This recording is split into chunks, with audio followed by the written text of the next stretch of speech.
ఆయన యొక్క వాక్కు ద్వారా కలగజేశాడో వాటన్నిటి ముందు మనుష్యుడు సాగిల పడుతున్నాడు, మనుష్యుడు మోకరిస్తున్నాడు, మనుష్యుడు నమస్కరిస్తున్నాడు. సృష్టింపబడిన దాన్ని మనుష్యుడు ఆరాధిస్తున్నాడు. సృష్టికర్త అయిన దేవుడిని ఏం చేస్తున్నాడు తెలుసా? ప్రక్కన పెడుతున్నాడు. సృష్టినేమో పూజిస్తున్నాడు, సృష్టికర్తను పక్కన పెడుతున్నాడు.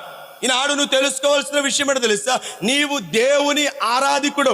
ఏ దేవుని ఆరాధికుడో ఆయన ఏమై ఉన్నాడో ఎరిగి, ఆయన ఎలాంటి వాడో ఎరిగి, ఆయన గుణలక్షణాలు ఏంటో ఎరిగి, ఆయన స్వరూపమేంటో ఎరిగి, ఆయన బల పరాక్రమ క్రియలు ఎరిగి, ఆయన యొక్క సత్యము, ఆయన వెలుగును, ఆయన యొక్క ముఖ స్వారూప్యాన్ని ఎరిగిన వారమై మనము ఆయన ఆరాధించి ఆయనకు మాత్రమే మనం ఏం చేయాలి చెప్పాలి. మనం ఆయనకి మాత్రమే మనం ఏం చేయాలి?